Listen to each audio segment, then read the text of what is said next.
All right, so we're diving deep today, and someone sent us Psalm 94 from the New Living Translation, and it's really packed with some pretty intense stuff. Yeah, definitely. It's a powerful one. And I mean, even though it was written so long ago, the emotions and the questions it raises are like so relatable even now. It's about justice, it's about evil, and it's about, well, finding something to hold on to when things are just plain wrong. I think what you picked up on that really stands out is the variety of perspectives. There are cries for help, observations of like bad behavior, and also this deep trust woven through it. So jumping right into it, right? Verses 1 through 7, you got this repeated plea for God to be a God of vengeance, the judge of the earth. It's pretty strong language, wouldn't you say? It is, yeah. It's like a real cry for justice.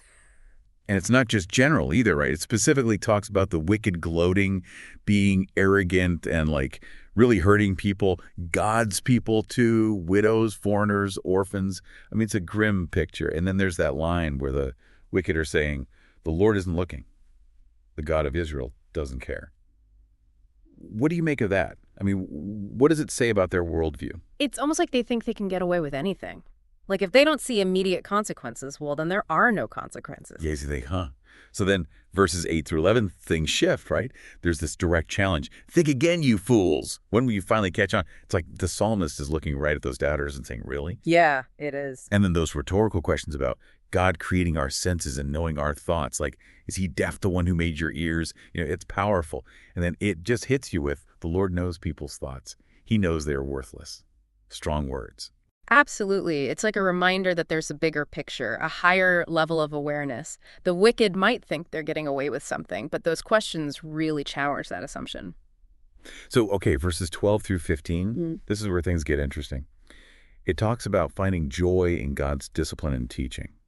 That's kind of a tough one to grasp, right? It is, on the surface, yeah. What kind of relief could there be in discipline? And how does that connect with the idea that God won't abandon his people and that justice will prevail? I think it's about perspective, right? If discipline isn't just punishment, but a form of teaching, a way of shaping us, well, that changes things. The relief comes from knowing there's a purpose, even in hardship. And the promise of future justice, that's crucial. It means there's an order, a morality to the universe, even if we don't always see it playing out right away. Now the last part, verses 16 through 23, gets really personal. This Mm-hmm. plea for protection, almost like a fear of being silenced, facing oblivion. But then there's this reliance on God's love, this unfailing love in the midst of doubt. That's so human, isn't it? Absolutely. It's that vulnerability, that need for support that makes it so relatable. And then there's this condemnation of leaders who twist justice for their own gain. But then that powerful image of God as a fortress, a mighty rock. And finally, the promise that the wicked will face the consequences of their actions, that their evil will turn back on them. What a journey this psalm takes us on. It is, yeah. And that image of God as a fortress, it really speaks to that need for security, for protection in the face of so much chaos and injustice. So to kind of wrap things up, we've gone through this Psalm 94, and we've seen this tension between experiencing injustice, questioning God's timing, and ultimately holding on to that hope in divine justice and support.